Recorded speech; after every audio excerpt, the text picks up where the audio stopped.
Welcome to episode 11 of Roving Slant. Wow. It's one of your hosts, Cody. It's the only host. The only host, Cody. And Sam. there we go. No. I was about to say, we already signed No, we this. can't do the soundboard again. It's over. No, that's a dead meme now. So, I'm gonna be, I had my coffee. Yeah. It's morning, this episode. Yeah. Yeah, this is our first time we're doing, well, I don't know, the cabin episode, it was pretty early in the morning for the third part? I don't remember. Yeah, the third part. But yeah, otherwise, we don't usually do it this early because there's a bunch of doctors and stuff working nearby our office. And if you listen to any of these episodes, you know for sure why we can't do that during working hours. Yeah, the walls are pretty thin. So last time that we did a morning episode, that's where I incinerated my hand. Oh, so something is good is going to happen. I'm going to want to touch something. Yeah. Yeah, all right. Let me move all the sharp things away from you. No fire, nothing. Yeah. There's a knife right there. Nah, let's not. It's a jigsaw. Yeah, I have a feeling it's going to magnetize its way towards your hand. I'm just going to be like throwing it back and forth. Yeah. I'm just going to practice juggling during the podcast. It'll be fine. Yeah. So, it's been a few weeks. It has been, right? It's been we were going to do it last week, now we're doing it this week, so here we are. But stuff has happened. That's right. Things have happened. It's, we can just pretend like we don't have anything to talk about really quick and just go like, the weather outside. Yeah, honestly, can we talk about the weather for a minute? It was warm, and now it's cold, and now it's getting warmer. It's so strange. I know. And, we just had the Sun and Gaia, advertise on our podcast last week, and they must be fighting or something. Taken away, yeah. Damn. I mean, I'm getting depressed again. Mm-hmm. And maybe by Thursday, it's supposed to be warm again, but it snowed yesterday. And snow makes you depressed. That's right. Yeah. I follow the seasons. Yeah. your seasonal mindset. Yeah. You just wake up, open the window, and you're like, today's a bad day. I call into work. Sorry, it's raining. Yeah. Can't do it today, boys. All my plans are canceled. Hey, podcast? Yeah. I saw a cloud. Yeah, it's over. Yeah, my whole day is done. I'm going back to bed. But so that's the weather. Yeah. That's a section we should definitely just. Yeah, we should do the weather every time. I'm sure people love that. We don't say where we're at. We post it like a week later. Yeah. Like, it looks like it snowed tomorrow. Yeah. But I guess I can say that I graduated church. Yeah, I was going to say, we just passed Easter. I have a slight Easter story of my own, but I'd like to hear yours first. Okay. Because mine's more about the end of things. Oh. So Easter for me, it was Jesus week. We started out, you went to church on Sunday, and that was the, last Lent church of the year. Mm-hmm. And so, you did that. And then me and my fiance had to go to church on Monday.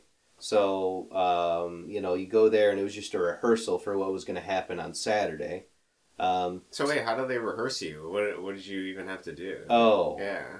Quite a bit. Really? Yeah. So, we had to go... So, people got baptized. We didn't have to get baptized, but other people had to get baptized. We had to stand around and, just kind of help other people, get out of the bathtub or whatever. Okay, so they had a physical big bathtub, or was it a bowl? bowl? There's a fountain. Oh, a fountain in the church that they walk people in.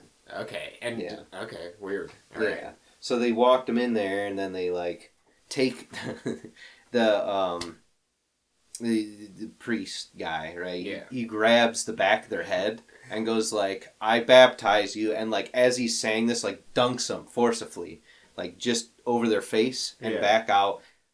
By the power of God, and does it again, and he does it 3 times. So he just waterboards you, right? Yeah, 3 times. Is there a significance to 3 or? No, I think it's just while he's finishing his little prayer while he does it. There was 1 adult and 2 kids that were getting baptized. One of the kids did it fine. The other one was like, I don't want to get my face wet, and like would like stop, like just like push herself back up, and the priest just like grabs some water and splashed it in her face. I guess when it comes to being baptized, there's no serious business, man. Yeah, it's like it's like this kid's getting water in their face regardless. If this doesn't shoot up your nose, you're not baptized. You don't feel the Lord inside of you. So, we had to practice that. Okay, you had to practice getting waterboarded. Well, they did. Okay. Right, it was empty pool, and they just fake did it, and then they, wow. They were prepared. But then we had to go practice getting oil dumped on her head, and then saying words. So, we did all that. We rehearsed, and then came Holy Thursday. Okay. Which is like the official end, the like beginning of Easter, I guess, kind of. Easter's like, I don't know, in church it's like 2-day event. So go to church on Thursday. I got my foot kissed by a priest. Yeah. So you got dunked by him. I did. No. Oh, you didn't. I didn't get dunked. Okay. But I got a different kind of baptism. Yeah, you got a foot baptism. Yes. Yeah. Yeah, so they told us, they were like, we need volunteers to have your feet washed, and we want all of you guys to be included because you're part of the class. So we're like, okay, fine, right? So we show up early on Thursday, and they're like, okay, so you're going to carry the jug, you're going to carry the bowl, bring this up here. There's 12 of us. I'm the first person to go, and so I go up there, I hand them the jug, and then I sit down in a chair. I already have my shoes off. They just told you to just be barefoot. So I put my foot over this bowl, the guy pours water over my foot. I'm like, okay, cool. He dries it off with a towel. And then I see him slowly, lean down. No one told us about the kissing. Nobody said. It was just a little extra surprise. A little Easter egg. Yeah. Yeah, exactly. You had a Kinder Egg, but it's just an old man with his chapped lips. Smacking one right on your toes. He was really tender with my foot. Wow. He did do full contact. Full contact. He didn't try to fake it, No tongue, right? Yeah, but I have a photo of it because they live streamed it. Yeah. I tried my hardest to not just be like just make some kind of face. But no one expected that. So the lady behind me was like, oh, I don't want my foot kissed. She just had to, go through it. But, if they would have told us about the foot kissing, I think it would have been fine, but some people probably would have been like, no. Yeah, they would have just been like, this is a little too weird. We're going to not do this. Yeah, so then we skipped Friday Mass because it was at 1 o'clock, which was during work time. They're like, well, if you can't make it, you can't make it, which most people have a job, so, and then Saturday was the final day of church week for us. We're going to church at 8 o'clock. We have to put on our robes. We're wearing robes for this, big event. It's the Easter Vigil. So you start out by everybody going outside. Everybody gets a candle. They try to light a bonfire. Now, Saturday happened to be when it started getting cold and windy, and so they couldn't keep the fire going. And so, they're just like, okay, we'll go inside and light all the candles. So wow, they couldn't even light the proverbial bonfire of spirit outside.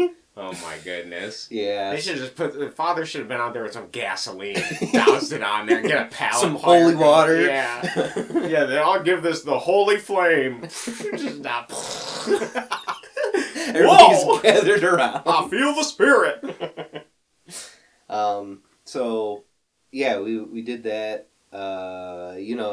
Everybody lit their candles. We go back into the church. All the lights are off. And then we have to sit there for an hour and a half in pure darkness.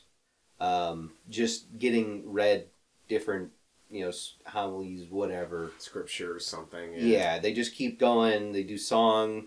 It goes song, they read some scripture or whatever, then they do the song, and then the priest stands up, says something, sits back down. So everybody just constantly, every 15 minutes, you stand up, sit back down, so no one falls asleep. Yeah. They got it perfectly. Because they know somebody, if they're not getting up and getting down, is going to fall asleep. They're like, we know it's boring, it'll be good, just wait. Yeah. So then there was like a bunch of that. So at the last like 10 minutes of that first hour and a half, a lady goes up and she was the most passionate reader of the gospel I've ever heard in my entire life. The Lord imbued inside of her Oh. for that moment. Oh, she channeled it, right? She really did. I mean, like, there was hand gestures. Yeah. She was like, you know, like she's been practicing for years. In front of a mirror or something. Exactly. Yeah. She's like, this is my moment. This is it. And she did a good job. But then the last song that we listened to while the lights were off, it's had like this slow build up and eventually got like really intense. And as soon as like the music kind of like, you know, got quiet for a second, like, oh, okay, we're waiting for the next song. And that's when they popped on the lights. Everybody's eyes were like, oh, God. Just spent an hour and a half in darkness. And so there was dancers. Wow. Flag wavers. Wow. Everything. And a fog machine. And did the priest come up on one of those elevated platforms too, spinning? I wish. No, they had like these two like child dancers, one boy and one girl that just followed him around while he carried like the book like this around the church over his head. Wow. You know, he had the big like gold covered book or whatever. Yeah. The main one. Yeah, the big one. Yeah. The one that's a tax write-off. Yeah. Yeah, so, well, aren't all of them? Mm-hmm. Yeah. I was just making a joke because, they could theoretically invest in silver and gold, but it'd just be covers for Bibles. Yeah, this one, the book's like 400 pounds. Yeah, we just had to, I gotta write this one off, baby. But, so, we went through, like, you know, a little bit more stuff. At that time is when we went and actually baptized people. There was a lot of, like, people crying. This one lady almost tripped over, like, a grandma because she was, like, so overjoyed after watching someone get their head dunked 4 times. Mm-hmm. And then... as per usual. That's what I expect. Yeah. And then, like, the 2 kids went and everybody... Like, the one kid that, like, didn't want to get her face wet and then the guy splashed her face. Everybody was like, oh, that was comedy gold. Yeah, you only get one of these in your life and that was great. Yeah. So, you know, that was enjoyable. Pulls off the super soaker. Feel the Lord!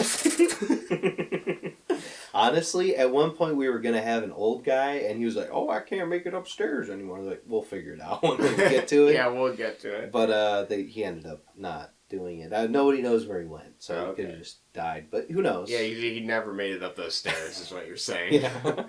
He never needed to. And then near the end, we all went up to the front and got our heads soaked in oil. Was it like olive oil?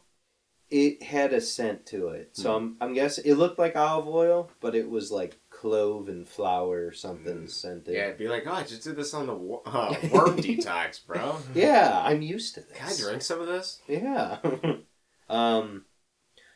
So, yeah, I got my head soaked in oil. The guy next to me, because we're supposed to say amen and then with your spirit. That was what we needed to memorize. Mm-hmm. He's like, hey, what were we supposed to say? Up on stage. It's like, bro, just write it down on your hand or something, dude. I forgot as well. Oh, man. So I was second to last, the guy was last. Yeah. And so, like, we were just, you know, you'd hear it as it came. Yeah. Only the first person has to memorize it. Otherwise, you do the telephone game, and then it's just obscure. Yeah. And then, so we finished church. Oh, one last thing. On that Sunday before Easter, I finished the worm pills on that Sunday. Oh, really? Yeah. Wow. The beginning of Holy Week, I finished my worm cleanse. This might be a sign. Yeah. You got your inner physical body purged, and then now you have your spiritual body purged and primed and ready for Jesus. That's right. Yeah. Yeah, so he entered me through the oil. Trinity, all 3 of them. Yeah, so what was your Easter like here? Honestly, my story is does not compare to getting my feet kissed. I just thought it was kind of funny, because as I was So my girlfriend and I went to my family's Easter brunch that they did. Mm-hmm. And then we were only there for like a couple hours, and then we left. And as we're driving home, my mom calls me, and I was like, oh, maybe I forgot something, and she was going to let me know. Yeah. And it was so funny. I pick up, and she's like, yeah, I just wanted to apologize because, the house smelled like cat shit, and, I just forgot to clean it up, and I'm just like, I didn't smell it, so I mean, it's not a big deal. And they're like, oh, I didn't get a chance. I knew it was down there, but we went over to Grandma's house, and and I was like, Mom, it's fine. It's not a big deal. It's like, why are you calling me for this? It's like, just go clean it, bro. What the fuck are you doing? That's so fucking funny. Just why? Yeah. Just go deal with it, bro. You just tell your mom, like, look, all right, I was really mad, but you can make it up to me by next time I come over. Just clean it up sometime between that. Yeah, before I get there, just deal with it. I didn't smell it this time, but next time I might. So we're concerned about it. Damn. So yeah, that was it. It was pretty funny to me. So my mom, she's like full on like, Sam, you need to come over more. I miss you coming over. And, because, like, my sister moved out recently. Okay. Right? So, like, it's just my parents and the dog. And they're like, hey, Sam, we were doing stuff together out of boredom. How would you like to come over for dinner? That's really funny. My parents do the same thing. Like, I've been at my girlfriend's house more since it's close to the office. Yeah. And they're literally like, oh, maybe this weekend you can come out. We can have dinner. I'll get the food. Yeah. It's like, you guys were trying to get me out of the house earlier. Now you're like, oh, just come over. Stay, whatever. Yeah. Stay. Just a little bit. We need you. That is pretty funny. I have noticed that more and more. Oh, yeah. They, yeah. My parents were, they called me, my mom... She did a similar thing to your mom. Yeah. She called me yesterday just to say, hey, Sam, we got, like, a letter for you. I think it's junk mail. I'm like, okay, open it. And she's like, it's a credit card offer. I'm like, just shred it. I'm like, she's like, I think you really should come here and look at it. Yeah. And then, like, my dad was on the phone. He's like, yeah, no, we've been... We have all this old mail in the filing cabinet. We've been going through it. We found all your old art projects. This is great. Like, okay. Yeah, sweet. Dude, I get so random calls too. My mom will call me. Like, she just called me the other day and she's like, yeah, your tea maker here, we can't set the temperature on it correctly. Like, we've been hitting all the buttons and none of them seem to work. I'm like... Okay, well, like, I haven't been there in months, but have you tried, like, unplugging it and replugging it in? It's like, and then they're like, I don't know, it's not cycling the buttons. I'm like, I have no idea. I'm not there. I don't know what to tell you. Yeah, just deal with whatever temperature it gets to. What do they want, like, pristine tea? Yeah, so like the tea maker goes, it cycles between like 3 heat temperature levels. I think one of them is like, I don't know, it's like 130, 165, or maybe it's like 212. I don't know. It's really specific, but gotcha. It just, I don't know. They must have wanted more or less of something, and it was not cycling for whatever reason. Damn. I was sick last week as well. Yeah, right after the detox, too. Exactly. The worms left and they weren't protecting you anymore. They're like, you're on your own, pal. It's over between us. So, yeah. I'm no longer friends with worms. Corona bacteria, new best friend. There you go. That's what happened. Yeah, he was like, I'm moving in. I see there's this space is not being occupied. Yeah. Here we go. So, I've been drinking a lot of tea. Okay, which kinds of tea? So, for Christmas, I got this, like, Indian chai tea pack. And it has, like, 5 different blends. Mm. So we had, like, there's, like, a vanilla, there's, like, a cinnamon chai, there's, like, a turmeric herbal turmeric one. You know, I was gonna try some more of the turmeric tea or like a turmeric pill because I heard it's like a really good antioxidant or like an anti-inflammatory or something. Yeah. So, yeah, and you know what's weird is like when I would drink that while I was sick, I was like, something feels right here. Yeah. Like it did make me like, usually if you have like black tea, it's like, you know, the warm water helps. Yeah. But the turmeric actually seemed to have an effect. So I drank all of the herbal turmeric, like, it was like 8 packs. So I had 8 cups of tea over a week. Mm-hmm. But that was pretty damn good, dude. That is very interesting.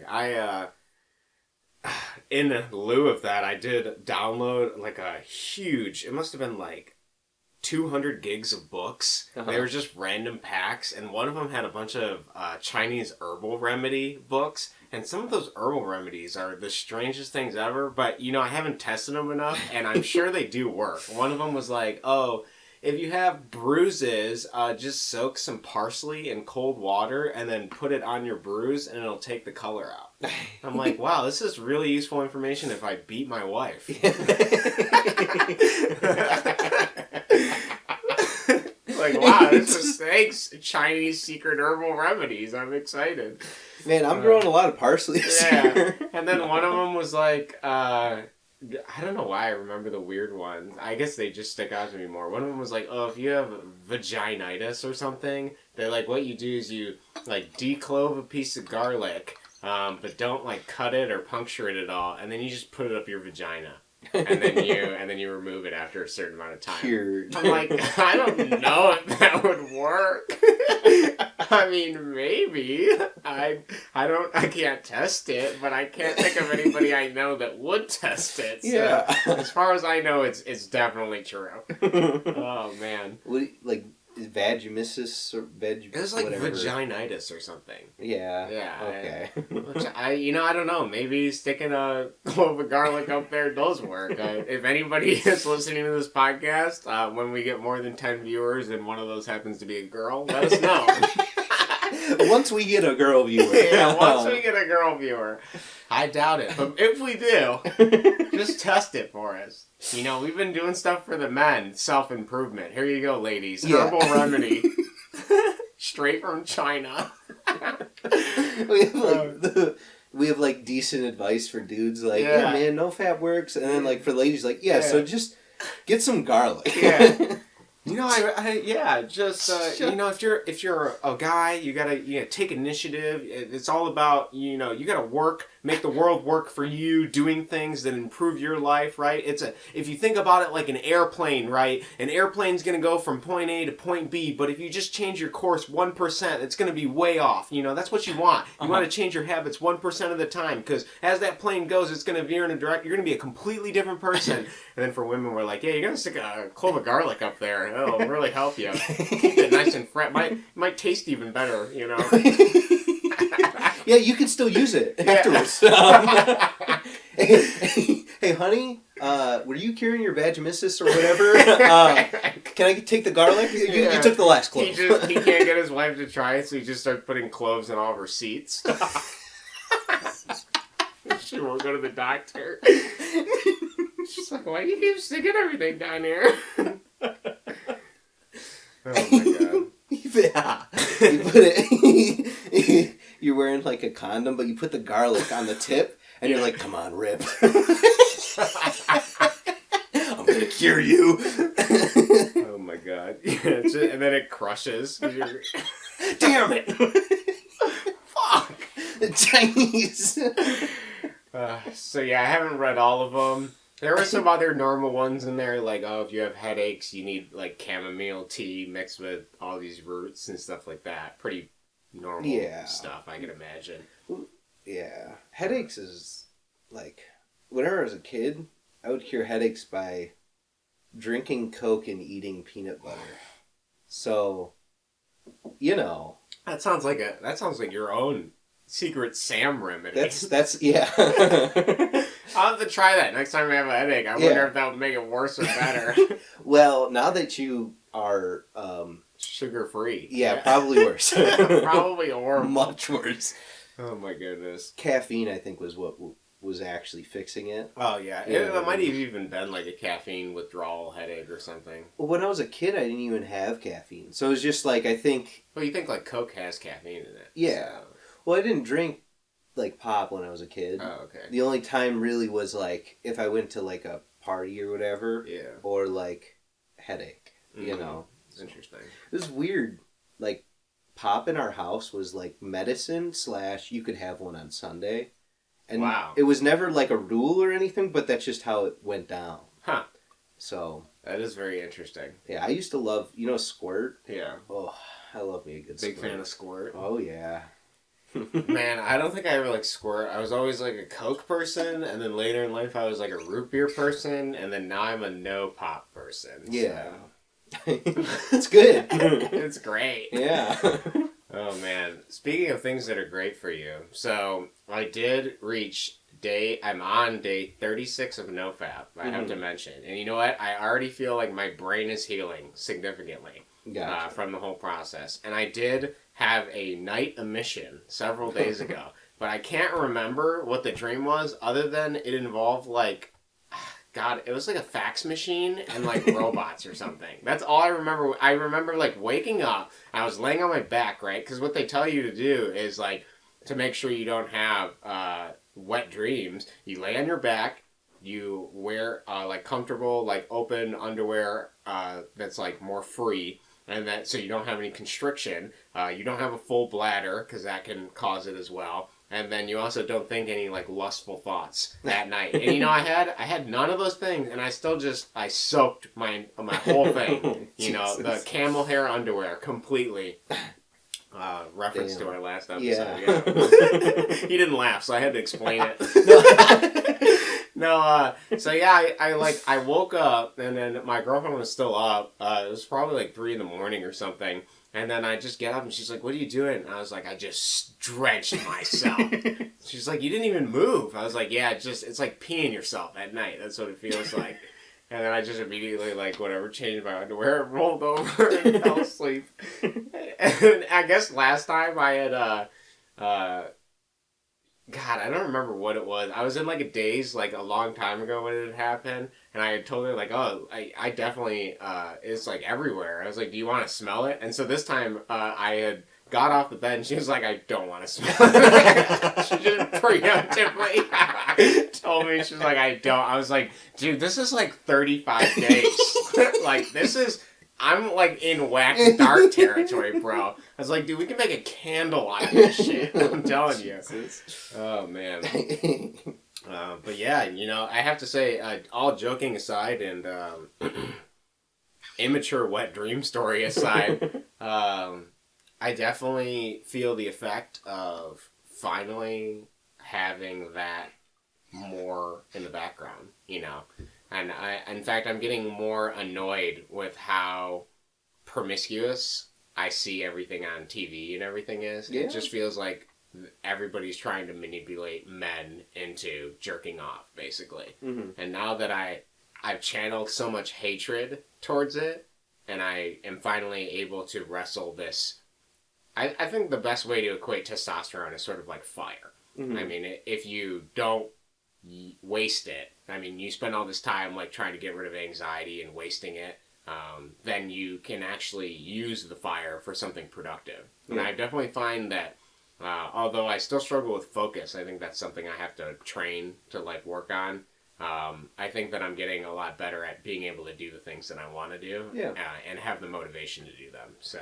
Gotcha. Overall, day 36, positive. Good stuff. I'm excited to see where I am on day 60, baby. But to go back to immature stories for a minute, I want to mention something. Yeah. So, I have this story I wrote. So, I had to pee, right? Yeah. I was at a friend's house. Okay. And I was leaving. We had played board games and stuff for the night. And it was about a 30-minute drive home, and I was like, you know what? I don't feel like I have to pee, and I'm just not going to. I'll just hold it. Yeah. No big deal. Yeah. I got all this testosterone. I've been, pee retention. That's what we'll do. Yeah. So then I I get out to my car, and I sit down, and I realize very quickly as I'm pulling out of the driveway that was a mistake. Yeah. Okay. Yeah. And as I'm driving, it ended up becoming more and more of a mistake as time went on. Because it wasn't simply like, oh, you have to pee. It was like, okay, I had my phone on for GPS. And I'm like watching it. I'm like, okay, I'm like literally physically watching the time it takes to get to my house. So that's like kind of working against me. Then I realized in those moments how bad the roads actually are, right? Because you have to pee, and then there's potholes everywhere. And I'm just hitting every single one. And it's like 12 at night, so it's dark out. I can't avoid them. Yeah. And so I was like, okay, well, I gotta pee, but I can't. And so I was like, all right, well, I have to battle between, do I go faster and then risk getting pulled over, thus taking longer to pee? Or do I... So I'm having this huge debate in my head, right? Back and forth. I'm like, do I go slower to make the potholes less painful, but then also, like, I don't know, there's a huge... And then that's going to also take longer. Mm-hmm. Or do I gamble and risk the cop getting me? So, whatever. All this is happening. And then subconsciously, I hear a noise, right? As I'm driving, I'm following the GPS. And it didn't register consciously what that noise was until I pull up to the fucking railroad tracks. And a train is, like, coming by, right? And I realize, oh my God, it's the middle of the night. And I have to wait for a train now. That's added even more time to my route. And I can't see the beginning of the train or the end of the train. So at this point I'm debating like, holy shit, this train could be here for another 5 minutes. I was like, should I get out of the car and pee? Yeah. And I'm thinking like, okay, well, if I do that, then all these people are going to see me. And then I was like, well, what if I just roll down my window and then aim 45 degrees, and then I was thinking about that, and I'm like, okay, well, if I aim 45 degrees out of it, the problem is that pee starts and ends like a bell curve. Yeah, so you're gonna end up peeing on yourself at the start and the end of it. And then I was like, wait, my dad told me he was gonna fix my windows, and so I can't even open my windows right now. So I'm like trapped in here basically. Yeah. And he took that whole panel out, just ripped it out. So even when I go to drive-thrus, I have to open my door now and get out and be like, yeah, thank you.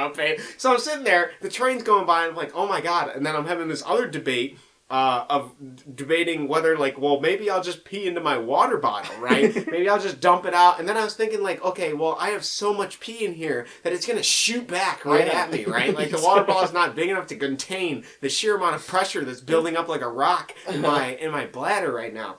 So then the train passes, I'm like, okay, I think I can make it longer, right?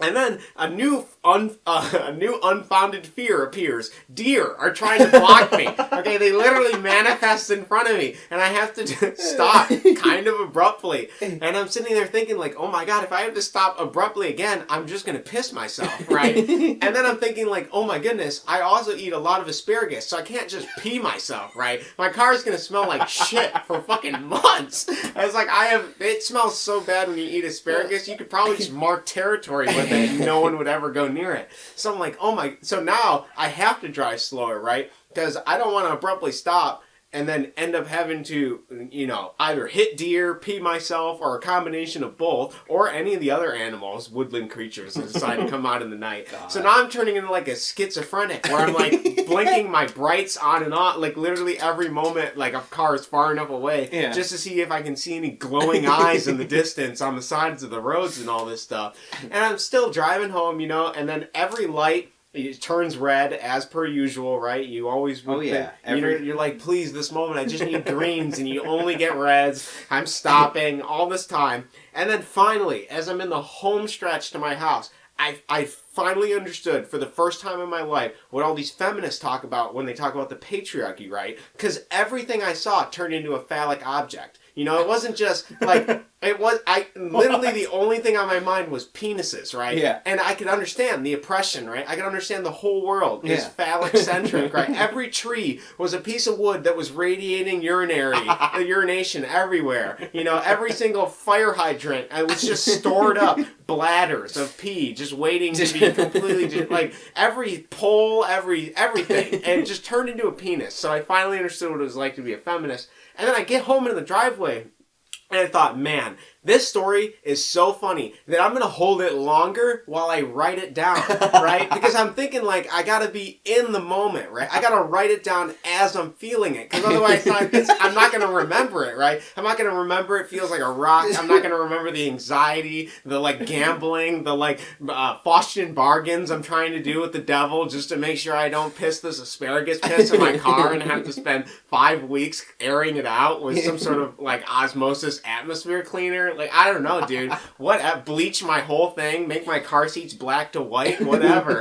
And then after that point, it became hard to walk, right? Oh, because yeah. I wrote it down, and then I was laughing, and then I had to stop laughing because then I would have peed myself. And so it just wasn't funny at all. And then I'm like hobbling into my house, fumbling my keys as I open the door, and then I peed. And then that was that story, yeah. Let me ask you, was this out in the country? Yeah. Why didn't you just stop on the side of the road? I thought it would make a better story if I just felt the It pain. did. Yeah. Because I wouldn't have told you it if I'd done that. I mean, like, if I were you, once that train got there, I would have been like, it's midnight. You know what? I thought that, but there was lights at the train tracks, and there was a bunch of cars. On the other side? Yeah, no, on our side. Because it was it was 2 or 3 lanes or something on my side. There was a car to the left of me and stuff. So you weren't on a dirt road. No. Okay, I was assuming dirt road. At his house, it was like more of the city area, and then I moved out towards the country. Gotcha. Which is funny because the roads just got worse as we got more into the country. Damn. But, yeah. Wow. Yeah, I think that's all the stories I have about bodily fluids and everything today. Yeah, I think I covered my full range of various things all that the exit. fluids. Speaking of exiting things, okay, so I don't know if you have any other things you specifically wanted to mention. Well, I have the next thing, but yeah, go. Yeah, okay, I have to mention this. So in those books that I downloaded, there's a couple of interesting things. I guess the first thing that I thought was particularly interesting is there was a bunch of self-help books, like hundreds of gigs of them or tens of gigs of them, I don't remember. Yeah. And I was looking through it, and there was a bunch of dating advice books, which were just really entertaining. Oh, yeah. One of them was called, like, The Text God, and he talks about how to, like, get laid. He's like, I'll teach you to get from point A to point B. B being the bedroom, baby. He's like, with just text. He's like, these are the emojis you gotta use. He's like, don't use anything else or you're a sissy beta male. God. But that was pretty funny. I skimmed that book, and some of the parts were kind of interesting. One of his points of advice was, if a girl brings up anything, don't be a geek about it. Just literally Google one fact about that thing and then present it to her as if you knew that fact. Like, the example he gives is like a Ukrainian girl he was trying to bang said like, oh yeah, I'm listening to this jazz musician. And then his response in the text message was, oh, the father of jazz music? I know him, or whatever, or something like that. And she was like, wow, you know him, sort of thing? And he's like, yeah, but I'm going to bed. We'll talk about it at dinner tomorrow, or something like that. So I can do intense research. Yeah, he's like, literally just do Google and find one fact about that thing, and then present it as if you already knew it, because you'll come off as more intelligent. I was like, oh my god. And then he has this, like, kind of, like, psychologically interesting one where he said that if you're gonna send a text message to a girl and you want her to remember it, accompany it with a picture. Because she'll, like, remember the picture more than the text message. I was like, I mean, that makes sense. Yeah. That's not crazy. It sounds interesting. And stuff like that. So I'll read more of that and tell you. There's also this one where it was a dating advice book, but it was like a conversation between a beta male and then like a magical creature that manifested to help him get laid or whatever and have like long-lasting relationships. Anime garbage. It was weird, but one of the advice things that I read that I thought was pretty entertaining was this guy was like, man, why do I keep getting friend-zoned all the time? Like, I keep talking to girls and I keep getting friend-zoned, and the magical creature manifests itself and it's like, I'll show you why you get friend-zoned. He's like, when you hang out with your friends, what do you do? And he's like, well, I guess, me and the boys will go do stuff. We'll go play basketball or something. And he's like, when women get together, what do? He's like, I guess they just talk about shit all the time, right? And then he's like, that's the difference. Like, if you just talk to women all the time, you're just like their friend. Yeah. So you have to go take them to do stuff. That's what they want. And I was like, this magical creature, I get it. He knows. Yeah, and like, they do want to go out and do stuff. Maybe I need to stop. Yeah. Like, he understands. Yeah. Well, that was pretty funny. But out of all the books, the Chinese Secret Herbal Remedies and the dating advice books, one of them caught my eye a little bit too well, right? I saw useful skills. I saw gardening. I saw like animal husbandry. Look at all these good things. Yeah, I saw building weaponry. I was like, all these are really useful. But you know what? I'm going to go to first, miscellaneous skills, right? And it stuck out like a sore thumb, right? I clicked on a random folder and I saw it. 100-page book on how to hide anything. And I was like, this is a skill I need to learn. I need to obtain this particular skill. So I'm reading this book and it's like, if you want to hide anything, there are several questions you have to answer first. What are you hiding? And how big is it? Who is going to be looking for this item? How long do you have to hide it? And how much money do you want to spend on hiding it? And I'm like, these are all really useful questions to figure out if you're going to hide something. And then he like starts getting into the advice of like how to hide stuff. So you're like, oh, smaller objects. He's like, okay, most people, they just hide stuff kind of randomly. Here's what you're going to do. You're going to flip over all your chairs. You're going to hollow some of the foam out, okay? And then you're going to put the stuff in there, and then you're going to restaple it. Usually pretty easy. I was like, okay, that's a weird one, but that's interesting, right? Yeah. And then he's like, if you're trying to hide pills, take all your chair legs and hollow them out. And then just put the pills in there and then cap them off. And I was like, that's, nobody's going to find that. That's a good idea. And then he's like, hollow core doors, right? They're all hollow. Just rip off the sides of the doors and the top and put like a Velcro piece on it, and then you can have your little cubby inside of there. I'm like, dude, I don't think anyone's gonna find that. He's like, just make sure you have like a pot of soup. A pot of food is a great place to hide anything all the time. He's like, I leave a pot of fat on my oven all the time, and if I ever have any unwanted guests, I can just put my pistol right into the right into the fat, and it'll melt and then just level out, so it looks like there's nothing in there. I'm like, okay, this is getting kind of weird.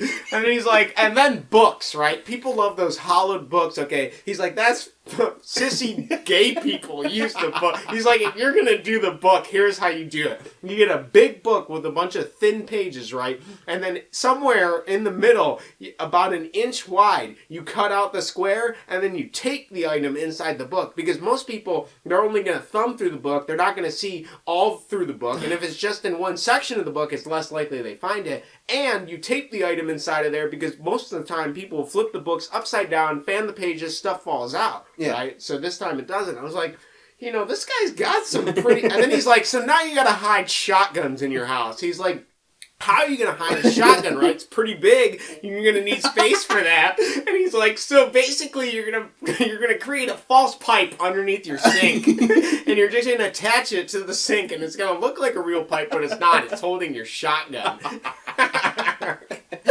Oh my goodness. I thought you were going to say, okay, so what you're going to do is you're going to cut out a piece of your drywall, put the gun in there, and then put a piece of paper over it and paint it, so that way when you need your shotgun, you just punch the wall. No, literally there is advice like that in there. It's like, if you're going to be redoing the walls anyways, why not just put a shotgun in it? Yeah, put a shotgun in there. Oh my goodness. I haven't read the whole thing. I read most of it, but I was like, this is so funny. You die, and someone's selling your house, and new people move in, they're leaning on the wall and just rip through.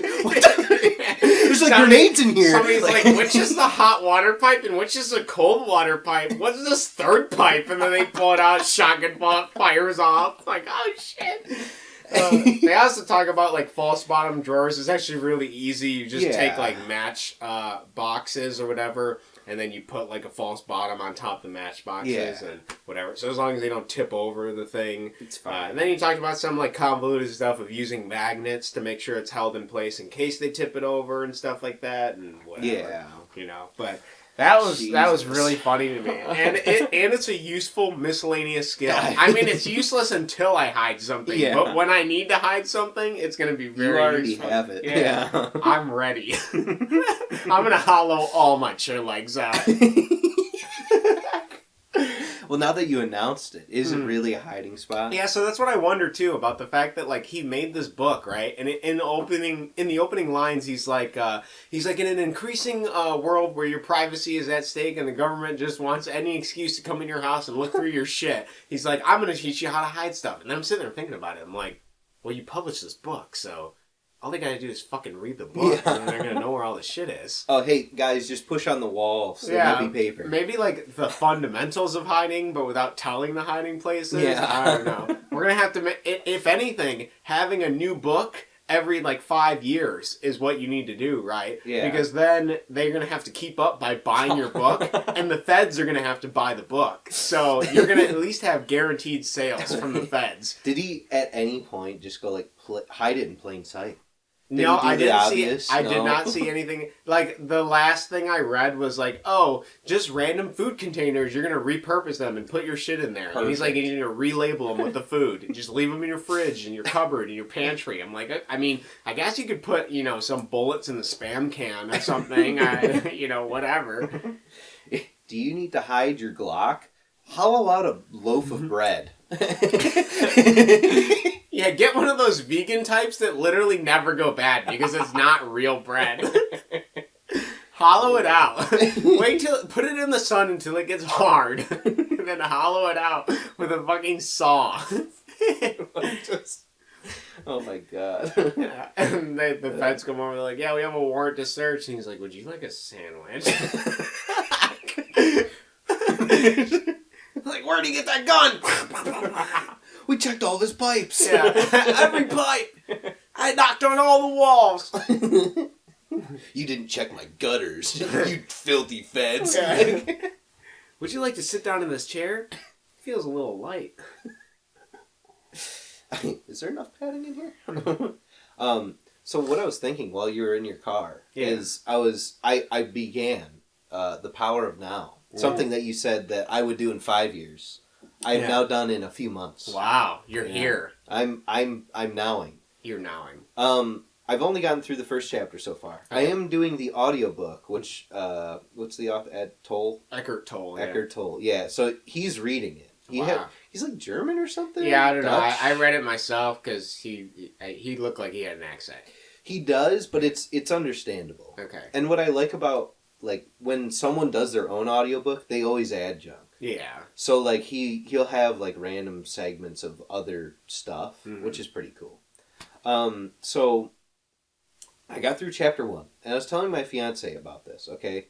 And as soon as he said like, yeah, the future and the past don't exist. Mm-hmm. You just got to focus on what's happening right now. I was like, man, I said that at some point. I was telling my fiance about it. She's like, you said that on our first date. I'm like, yeah, I'm better than the guru. You're like, I've already made it past this, unlocking my chakra. Yeah. I've already opened up the third gate. No. Yeah, it's cool. I actually still use the power now just about every day of my life. And I actually I was meditating yesterday, and I was using it, and I achieved that, like, now focus. Yeah. Which is, it's awesome. It feels crazy. Yeah. It sounds so weird to say it, but it's one of those things where it's just, like, peaceful calm and serenity as soon as you recognize it. And I think the book helps a lot, especially when you're reading it. I don't know if he does it in the audiobook, but he has these symbols for when you're supposed to pause as you read the book. They ring a bell. Okay. Yeah, and I would just like read what he said, and then I would like just close my eyes and pause, and that helped a lot. Getting into the spirit of the book. I was doing it in probably a bad setting. I was playing video games while doing it, and I was like the future and the past don't exist. Yes, I'm gaming. Like hunched over in my chair. Like, yeah, your back's not straight at all. None of the chakra can move up any port. You're like, oh yeah, bro. You got Doritos blocking your endocrine system. Your hormones completely out of whack. Fucking fluoride stares. You look at the screen. It's just fucking colors flashing. You're not making any progress. You're just fucking losing over and over again. Drooling. Yeah, drooling on yourself. You're fucking shitting in the bedpan. It's like, yeah, bro, the power of now. I'm living it now. Living it now. This is the moment. But yeah, no. I've been doing that. No, I think I gotta get, like, so, like, the first chapter, I'm like, okay, I already, like, in my own mind, I'm like, yeah, no, there is only, like, be present in your current thing. The real thing for me, I think I've done it before, but I haven't gotten to the part where he describes exactly what it is, I guess. So, whenever we were meditating at the cabin, afterwards, I felt very present, like walking around and stuff. Yeah. I think I was there, but I don't, I guess, acknowledge it, maybe. I don't know. Yeah. So. No, I get you. I think it becomes more present as you get, like, you do it more often. Yeah. Because even yesterday, I did it in the morning because I was like, man, my head feels like there's too many trains of thought happening. Yeah. And then after I meditated for, I don't know, half hour or something, it cleared out. And then I felt just more present and directed and focused. Yeah. And stuff like that. So I'm wondering if I just need to meditate at the start of all my days too. I think that probably is a better plan. This is weird, like, side thing. You know Eric Andre? Yeah. There was an interview with him and he says, like, every morning he meditates for, like, a half hour. Like, that guy seems pretty chaotic, but, like, he does, like, a lot of, like, meditation and junk like that. So, like, I think that is, like, a really good way to start your day. But, I mean, who wants to do that? Or you can just, When you just game. That's right, 24/7. Sponsored by Bill Gates himself. Microsoft, baby! That's what Call of Duty 30! Me and the boys are dropping in this Battle Royale cook-off. That's right, Cooking Mama meets Battle Royale meets Call of Duty Future Sci-Fi, baby. Pre-order now and get the Gordon Ramsay skin. Yeah. Pre-order now. For an extra $100, you can get a single gun skin. But no one else has it. It has Gordon Ramsay's signature on it. Compliments to the chef. It's bloody raw! That's what it says every time you shoot. You fucking wanker! It's fucking raw! It's just like... God. The bullets are like peas or something. Like... It's just uncooked peas. They're frozen. See, that's what makes them penetrate. Yeah, that's what gives them the little welts, the bruises on their skin. No. But yeah. So hopefully when I finish I think it's a 7-hour audiobook. So I'll probably do like a chapter a day or something like that. Yeah, that's probably a good way to do it. Yeah. I'd probably get in a more peaceful environment. That's the plan. Yeah. I wanted to start it, and I was like already at my desk, and I was like, I want to put on something, but I bought the audiobook a while ago, and then I was like, I'll listen to that next, like, if I have a plane ride or like a long car ride, I'll start it then. But haven't. You just felt like it. You needed it. You knew at this time. You were like, I need to live in the now. I'm living too much in the past and the future, and I need to get out of it. No, I'm actually just a giant sucker. That moment that you said, I wouldn't finish it for another 5 years, I'll show it. And then you waited like months. Yeah. I was like, I'm not going to forget that. Yeah, it's one of those things, right? I tend to do it too. People would be like, oh, you should do this. You'd really like it. And I know I would like it, but I still have this aversion to doing it because somebody told me to do it. So it takes a while. I just got to start taking advice better, frankly. But, I'm glad you started it. It's awesome. Yeah, it's, I like those self-help or whatever you want to call them books. Yeah. Because, like, I've done that one. I've done, like, the love language one. I listened to, like, it's weird. I hate fiction books. Yeah. Like, I don't know why. Like, I just cannot get in. When someone's like droning on about like how like cool the landscape is in their fantasy world, I'm like, this is just some dude's like wet dream. He's like, yeah, I want to be in this meadow right now, so I'm gonna write about it for 2 pages. Wow. You know, but nonfiction and like biographies and stuff, I for whatever reason, I'm like, yeah. You know, I do feel similarly. I have read a bit of fiction, and I do like fiction. I think fiction for me is if it's a challenge, that's when I'm more likely to read it. Oh, yeah. Like if it's a difficult book, like if I'm attempting to read something that's, I don't know, sometimes it has to have a gimmick too. Like I'm really a big fan of the Olipo movement, which is like people that do weird things to try to, like they give themselves almost like a prison or a set of rules to follow, and then they like write something according to it. So yeah. I guess the easiest example is Void, which is an entire book without the letter E. Yeah, it's a whole book. And wow. It's funny, it was written in French and then translated into English. Oh my God. Which is even more impressive for the translator to translate the entire book. But stuff like that is really compelling. I also like difficult stuff. Like I did enjoy Infinite Jest by David Foster Wallace. It's a huge book, but it's really engaging. And then I got to read more James Joyce, but eventually I'm going to tackle Ulysses, which is just a really difficult, hard to understand book without a bunch of context and stuff like that. Gotcha. I also read more, Jade recommends to me like just more of the like young adult fiction and stuff like that. So I have read quite a bit of that too. Gotcha. I just recently finished the like Mediator, or the second Mediator book. It's like this book by Meg Cabot, and like the whole story is this girl can see ghosts, and then like the shenanigans ensue because she gets moved to a school in California where the only other person that can see ghosts is like the priest of this Catholic academy. And so they like he is obviously from like the old Catholic or Christian doctrine, and he's trying to like not exorcise them but help them pass on. Yeah. And she's just using like weird Brazilian voodoo to like send them to the afterlife through like chicken parts and stuff like that. Yeah, she just doesn't care. She's like your teenager, and she's like, all my life my family thinks I'm just a shitty brat, but no, it's because I can see ghosts. She's like, all the cops picking me up at night, Mom, that wasn't, I was fighting ghosts.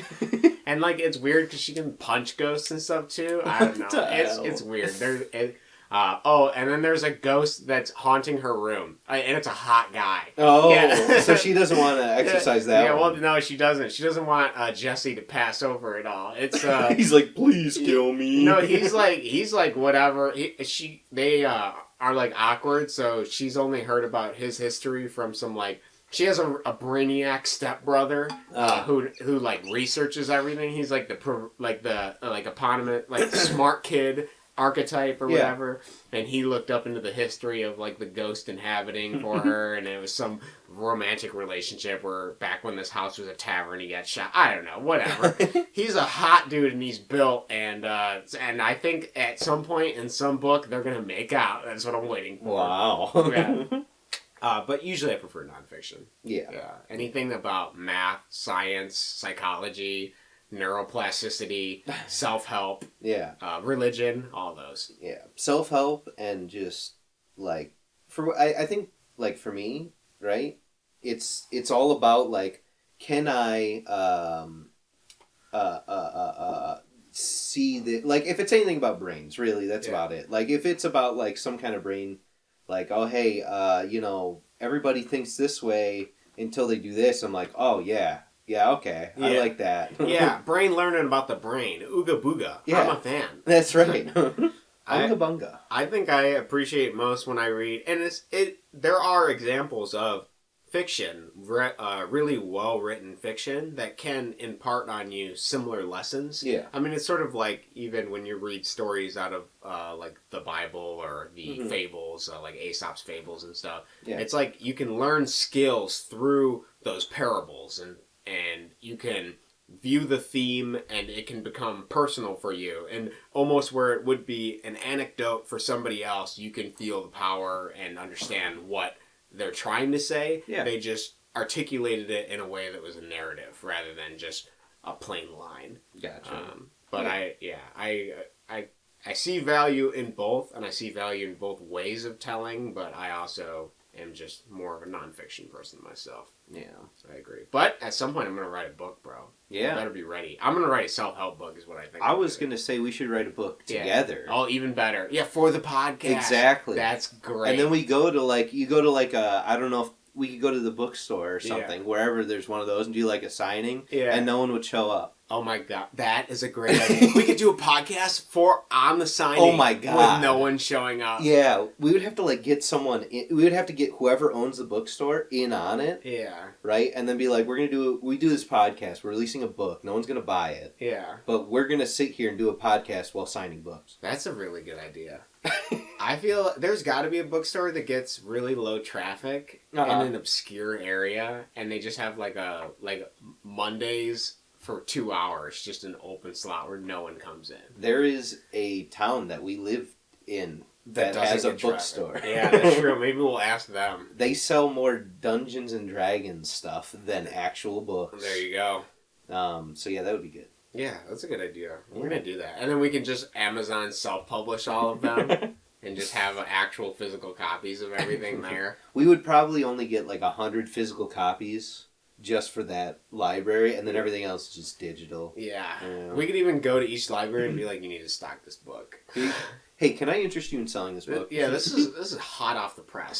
This is like the latest information on whatever it is we're talking about. The information. Yeah, you like information, right? This is a place that stores information.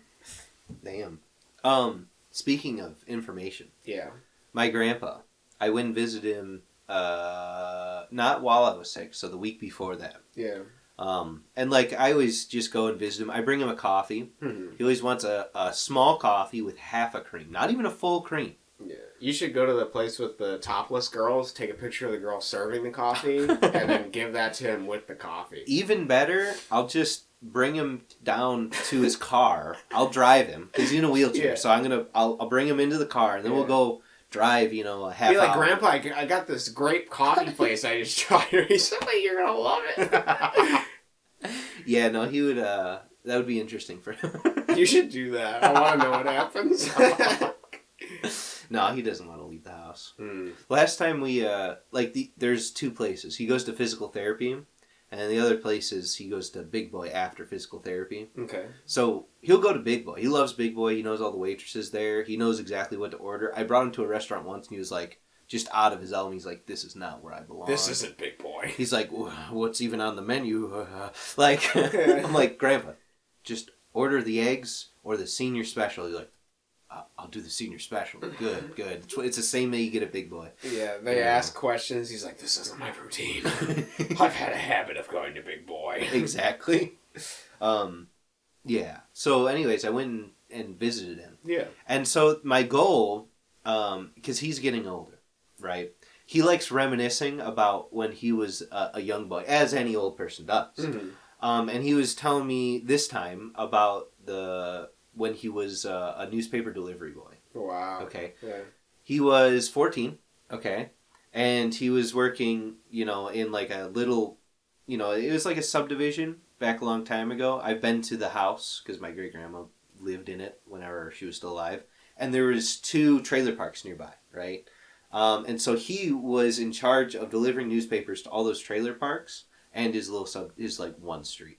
So in his mind, he's like, I made a lot of money doing this because trailer parks are so close together, didn't have to do anything. He would bring all the papers over and he could hand out 300 papers within an hour or two, easy money. And so he became a mogul. He was the star. The newspaper that he worked for would be like, hey, you're coming on this trip because you sold this many newspapers, and you're going to go over and sell newspapers in wherever place we're bringing you. All right? So he's been to trips like Niagara Falls and New York, and I think he went to Texas at one point. Wow, that's so weird. They just brought him out and they're like, go sell newspapers. So he was telling me a story about when he went to New York. It's him and 8 other kids, and there's 2 chaperones. He said the moment that they got to New York, the chaperones were like, all right, so in 2 days, so the hotel is over there, And then in 2 days, we're going to meet back here, and we'll get on the train at 7 p.m. And then, like, they just took off. Wow. And so my grandpa had, like, you know, he made a bunch of money from the newspaper. So he was, like, in New York. Like, he's like, yeah, we would take the train back and forth because he was, like, 14. And so he was, like, you know, getting in trouble in New York and junk. And he was like, yeah, me and the other guys were just, you know, running around in the middle of the night, like, doing all this junk. For 2 days. Yeah, for 2 days. And I'm like, what were the you know, the chaperones? And he's like, I don't know. And I'm like, they probably just went to the bar. Yeah. Just for, like man, they're sitting there at the bar. He's like, Jerry, how many you think are gonna show up in 2 days' time? He's like, maybe 5. 5 out of, what'd you say, 8? 10? Yeah. 5 of them. Yeah. How many do we have again? Yeah. Like, they didn't care. It was just like, go do it. Yeah, go sell stuff. Maybe, you know, whatever you gotta sell. Yeah, but some kid comes back, he's like, I've been selling crack for days. I love it. Well, so he was a salesman, right? So he would, like, while he was in New York, he had to sell a certain amount of papers. Mm-hmm. So he would go to, like, an apartment complex and be like, hey, I'm from, you know, a ways from here. Would you like to buy a newspaper, our local newspaper? If you stay there for 2 months, I get to go on another trip. So just keep paying for 2 months and you can cancel. I don't care after that. Hmm. And that was his pitch, and people bought it. Wow. Like, they're like, oh, this young strapping lad. Here's money. Goodbye. Yeah, there you go. A couple cents to get this weird peasant out of my high 5-star hotel. Yeah. So he then once he turned 15, bought a car, like an old Ford. He said it was a 4-door Ford. And he said the first day that he drove it, he ran into another car because the back doors, right, it had like the normal ones in the front and then the back ones open backwards. So it was like kind of weird, and I guess one of the ones on the driver's side didn't stay closed. So like it started swinging open. He turned around to like close it, and then he like ran into another car because he's turned around 15. Wow. Yeah, I can't imagine a 15-year-old that can buy his own car. That, I mean... I know. I'm, like, hearing him talk about all this, and he's like, yeah, no, and then, because of old cars, right, you had to take care of them, like, really well. Like, every, 100 miles, you put in new spark plugs, and... So, like, you know, he was saying, like, oh, yeah, no, you know, his dad, like, knew all this mechanic stuff, and his dad had one of those, God, it was like a beater. Even back then, it was like a pile of garbage. But he tuned it up so well that he would destroy people because it had like had rear wheel drive or all wheel drive really. But you know he modified it to have all wheel drive. Oh man! And so my grandpa was saying like he remembered like a story of like him in the car with his dad and like some youngsters pulled up and like, what, you want to race? And like his dad was like, all right, and just like freaking destroyed them. And those kids would like come up to the house like, whoa, what's in that thing? Like he's like, just changed my spark plugs a mile ago. Got some professional. Yeah, the secret spark plugs every day. But yeah, so yeah, my grandpa was like paying for their parents' mortgage through delivering newspapers. Wow. A long time ago. Man, can you imagine when money had power? I know. Wow. Imagine that. Yeah, imagine being able to make money that actually it can afford something. Yeah, I was amazed. I saw a house today that was $250,000. 1 bedroom, 1 bathroom. Oh no. 700 square feet. Oh my God. Jeez. Can you imagine? Bro, I'd go build a fucking cabin in the woods for less than that. God. $10,000. A single room, 10 by 10. There you go. Dude, I mean, me and my fiance moved in 2 years ago, and we checked the value of our house already is up $50,000. Wow, that's crazy. It's stupid. Just from probably inflation in general. Yeah. But housing market's going to be horrible. All right, prediction for the podcast. Do you have any predictions? Prediction? Yeah, I'm pulling out my Nostradamus here. Okay, let me just go into now. Okay. I think I'm here. Okay. Hey, welcome. Welcome to now. I'm not thinking about the past or the future, even though thinking about the past would give me a better prediction. I'm not going to think about it. No, I don't. Right now, I'm looking at house prices, and I'm saying they're going to go up another 50,000. And then it's going to crash. I think there's going to be a food shortage in October. Okay. And that's all I think. We'll see. That's all you think? That's food it. shortage. Food shortage. Really? That's what I think is coming up. We haven't gone through a food shortage before. I saw fertilizer prices doubling even more than they were in 2008. Oh, so do you think it's not necessarily a food shortage? It's just that food's going to get really expensive. It's either going to get... I think it's going to get really expensive, and then people aren't going to farm as much. And then, Bill Gates bought hundreds of acres of farmland. I think he owns the most farmland in the United States at this point in time. Why? Yeah, I don't know. It was like a year ago. Probably this guy's getting weird, man. He is weird, bro. Yeah, that's not... We normal. love Microsoft. We're a big fan of Bill Gates and everything he does. I'm so looking forward to the bugs. I can't wait to eat bugs. Yes. Yeah, actually, just replace the food with bugs. Yeah. Oh my god. I actually... What? Well, the other day I saw my new favorite food product at the store, which I gotta show you. You were digging through the chair, and I really thought you were hiding something, and I was like, oh, you already used the knowledge.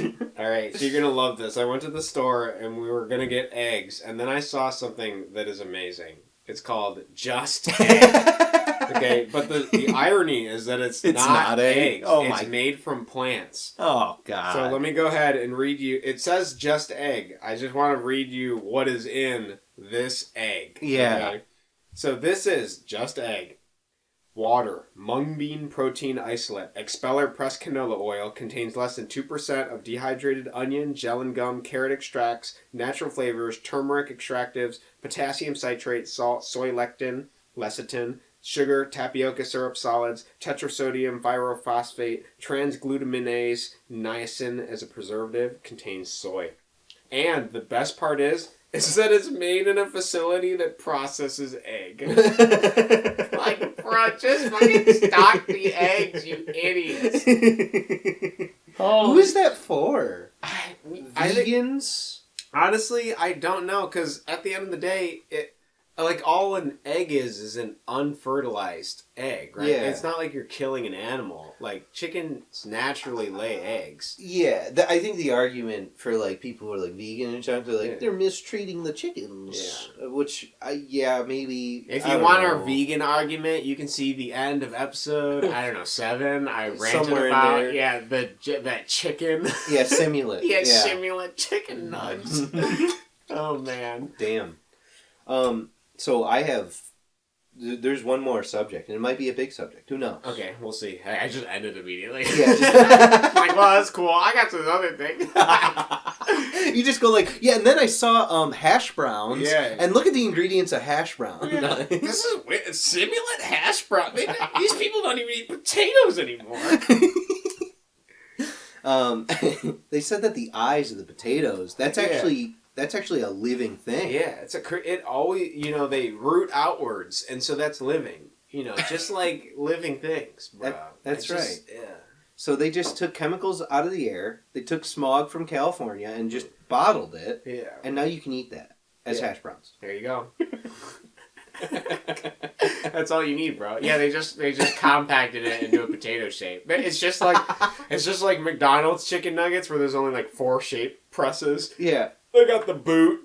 They got the weird oblong circle. They got, I don't know if you knew that, but chicken nuggets from McDonald's only have 4 distinct shapes. Really? Yeah. They try to make it look natural, but it's probably just ground up every part of the chicken. It is. Yeah. Whatever. But have you ever heard of ego death?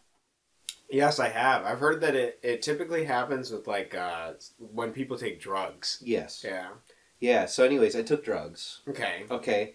And I think I did it. I think it happened. You think you did it? Yeah. So basically, we were given edibles. Okay. By a friend of my fiance's. Okay. And these were homemade, so you don't know the quantity of drugs. None of the milligrams. Just nothing. Eat them. Just go for it. They were like, "Hey, start with 1/10," and we're like, "No, we'll be okay. We'll do a quarter." I like these. So we ate it, right? And me and my fiance are both like, "It's not really doing anything. Do you want to just well, we got other other edibles, right? So we'll just cut one in half and we'll split that, and that'll probably be good enough, right? So we both take that, and then like after we take that, we're like realizing, wait a second, this thing's a slow burner because like it's already hit. I can see the moon now. Anyways, at a certain point, I literally was in my head. I was thinking about how I was like naming parts of me that I see whenever certain things happen. So when I get like really loud and annoying and like, I don't know, I talk over people and junk. I was like, damn, that's Brad. That's Brad in my head. Not necessarily like a person that we know. Yeah. Which sounds mean, but that's just what I like. Yeah. I don't mean it as like an outside thing. It's just in my head. I'm like, I'm gonna put a name to this, and that's what it is. So like, I started like telling my fiance like, yeah, there's like this part of me that's like, that's Brad. Like whenever I'm loud and stuff, that's not necessarily me. That's like something else. Decide like next to me. I'm like, wait a second. Something's different here. Like after I went into that whole thing and I was thinking, dude, I don't know. It was weird. It was wacky. When I was reading Breaking the Cycle of Sex Addiction, it was this whole book that uses cognitive behavioral science, and it's what led me into The Power of Now. Yeah. Because he used it to help heal people from sex addiction and like compulsive sexual behavior or whatever you want to call it. And one of his tools of advice that he suggested was to have conversations with yourself, but also to name these different aspects of your personality, because most likely they're like a vestige or like a part of the past you that exist. I think it's vestige. Yeah, it might be vestige. They're like vestiges of you in the past that are sort of like learned behaviors. And it wasn't until I read Finish What You Started by John Acuff that he also had a pretty apt way to describe them too, as cuckoo birds. Because cuckoo birds in nature, they like lay their eggs and then they take their egg and put it into another bird's nest. And then that bird thinks it's their children, and so they hatch it. And then when the cuckoo bird hatches, it throws all the other cuckoo birds out of the nest and kills them. And then the mother keeps raising it until eventually the cuckoo bird becomes so larger than the bird itself that was helping it, that it kills that bird and then whatever goes on its life cycle. And he characterized these thoughts in your head that are like pernicious and everlasting they're like rules that you create. His example was that his father was a pastor, and this pastor his father had said stuff about how you don't want to own things, like you don't need materialistic goods, you don't need rich things and stuff like that. And he ended up equating over the course of time that success didn't mean like money, and that like money wasn't success, and that being rich was not success eventually. So like that is kind of like the weird train of logic. There was a similar story about a woman who her mother and father got divorced, and her mother had said something like, don't invest yourself into a relationship that much, but that cuckoo bird had prevented her from developing like a meaningful relationship with her husband, because she wanted to like dote on him and have emotional investment in it and those sort of things. So the idea is that there are rules that you learn from the past, whether you call them cuckoo birds or whether you call them like personalities, aspects of yourself. They're essentially just like rules from like, oh, I did something once and it turned out bad, and now I have like a little personality / rule / cuckoo bird that tells me how to live my life in the future, sort of thing. So I forget when I was trying the test of naming those aspects of my personality, I think I just called like the one that wanted to like look at porn all the time just straight up Coomer. That's what I called him. It's like, yeah, that sounds like something Coomer would say or whatever. But just even having that sort of discussion helps you become more like introspective as well, which is I think a part of what the journal does as a benefit as well. Yeah, I don't know what the like full scope and the full manifestation of ego death looks like. Mhm. But I do know that you can achieve it through Meditation. drugs, meditation, just a lot of introspection and thought. Yeah. I guess I just got to read more to figure it out. Yeah. But I think the only reason why I say that it was ego death and like it was just like all of a sudden I was like weirdly it was a meditative state, right? It felt like very I wasn't really I was present but not I was present only in my head, right? And like everything that I thought of like was there. Yeah. If that makes any sense. No, I get it. I think the only way I can verbalize how I feel when I meditate is it feels like my ego resides in like the prefrontal cortex of my head, like the front of my brain, and then when I meditate, I move like up and back. Yeah. I feel like a voice is coming from up and back, or like I can talk and think about things from up and back, and it's not so centrally focused, like right in the front of my head. Yeah. And I think the more that I practice switching between those, eventually you can dissipate the ego. Gotcha. Yeah. Well, so you just mentioned something that I remembered also happened, right? I was talking to myself in my own head and junk, and I was like, so like, oh, am I talking to my subconscious right now? And then I'm like, but wait, would it say anything? Like, would my subconscious do something, or would it just show me something, or you know what I mean? Mm-hmm. So I think I was like, if like to put like words to it or whatever, I think I was talking to my subconscious, and that was showing me like an aspect of my personality that I don't like. And then like me naming it, and actually like in my head I have a face that's permanently there now, where I'm like, that's Brad right there. Yeah, that's this aspect of myself that is loud or has their own personality. Yeah. What makes this weird and bad is that we know someone named Brad. Yeah. And it's not that person. So I don't mean any, just the first name that fit, and it just looked like a Brad face. Yeah. I'm sorry, That's just what happened. Names go hand in hand with personalities. Sometimes they do. I've met a lot of people that are named a specific thing, and they're all kind of that way too. I don't know what it is. Yeah. I haven't met any. Well, I've only met girl Sams. I've never met another guy Sam. That is interesting. So maybe I'm a woman. Yeah, maybe you are. I've been a woman the whole time. Yeah. So. Well, listen, we finally got a girl on this podcast. That's right. I'm gonna start shoving garlic up my vagina. This is the only way, dude. I mean, do that. I mean, let's get it, bro, sis. Yes, queen. Yeah, queen. Slay, queen. But yeah, no, the ego death thing. I thought it was interesting. I find to get my words straight. I find that one of those like ego death, or whatever you want to call it, or just higher consciousness, or even practicing now, all of those aspects of they last for like a period of time. Like you can kind of get them to work. I hope that it gets longer and longer as time goes on. I don't know. For my case specifically, I don't know about you. Yeah, I mean, even in the first case of the first chapter of Power of Now, they talk about how, or he talks about how,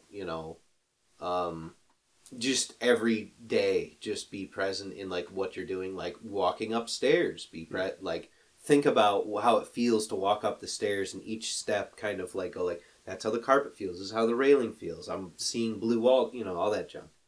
And like, just if you're present in those, I think that's how you extend that. Yeah. You know what I mean? I've definitely found that even when I'm walking or listening to people, I try to focus on my breath more and just like feeling my body. Because a lot of conversations tend to be more like you're waiting to speak. Or it depends on the person. Sometimes when you talk to other people, it feels like they just wait to talk, and then it's not really relevant to what you just said. Yeah, sort of thing. But I do agree when you come down to like feeling just how you feel in the moment when you're listening to somebody and you're not talking in your head, then you can be more engaged with reality. Yeah, I think it's weird. I think I cultivated so I used to read. This is like a history thing. So I used to listen to and read a lot of like feminist podcasts and like a lot like on Reddit, like the feminism thing. And I'm like, I just wanted to, I wanted to study women, I think. Yeah. Was what it was. Because I didn't have like I had a girlfriend before then, but I didn't really like do whatever. I grew up with mostly females in my family, like most of my cousins are that I hung out with and stuff. So it's kind of a weird thing in my own head to go like, oh, I want to like figure out girls or yeah, something. I don't understand women. Yeah, and so I think the weirdest thing and the thing that I kept reading and hearing and all that junk was like not being able to listen very well, and that made like a bad man to a woman or whatever. I'm like, hey, and I'll just practice listening to people and junk. So like I think that's how I got my fiance, really. You know, that's funny because I feel I never made the distinction even till more recently too, or at least it hasn't been conscious, even if I've heard it before. I haven't actually sat and thought about it. But I do recognize there's a lot of difference between emotional intelligence and just intelligence. In the same way that you can train like willpower and observational skills, you can train your emotional intelligence. Your ability and capacity to empathize and connect with other people is something that is learned. Yeah. Now, if you're yeah, I mean, it's not. It doesn't even have to be. I've seen books that talk about like the neuro-linguistic programming when you talk to people, kind of like how car salesmen abuse like psychology of people in order to make them buy cars. But it doesn't even have to be that. It doesn't have to be that if you want to call it evil or whatever. It doesn't have to. You can actually truly have more foster long-lasting connections and a sense of presentness in the moment with somebody through just listening. And I do think that that is a skill that, you know, needs to be prioritized in some way. Yeah. At some point in life. Well, you don't really learn it. Like, I guess you kind of they try to teach it to you through, like, school, maybe, where they're like, just sit down and listen to the math. You know, I think I had a teacher in high school, and I think the best thing he did was he said that if anybody raised their hand and they responded to something that he was saying, and then somebody else following that raised their hand, they had to respond to what the person who initially raised their hand said. Because otherwise it was just like, oh, he calls on a person, they were waiting to speak, so they speak their thing. Oh, he calls on another person, they were waiting to speak their thing. And then it's just like this hodgepodge of It's not really even a conversation. It's not real. It's just a bunch of kids waiting to say whatever they thought of at that moment, and then they're being validated by it by being called on. Whereas, like, if you actually want to have a discussion with people, you have to sit down and listen. And then just try to cut off, which is where I think the power of now comes in, too, to cut off that stream of conscious thoughts. Those, like, constant bombarding whatever they are. Whatever you can call it, ego, thoughts, voices, people, dissociative identity disorder, it doesn't matter. But, Damn. Yeah. Damn. Damn. Damn. Damn. Yeah, speaking of damn, we have no sponsors for today's episode. Yeah, what happened, dude? Yeah, so I think after the last episode, you know, they just didn't get enough sales because y'all ain't buying the stuff that... Look, I tried to, like, fund the thing by using our link to buy 100 pairs of camel hair underwear, but it didn't work, apparently. Oh, my god. You know what? We're going to need to start a website to link all of our previous sponsors and to make all these products have a clearer pipeline for them getting to you. That's right. That's what we're going to do. Yeah. We'll focus on that after this episode. So that brings us to our sponsor, the stop button. Oh. No,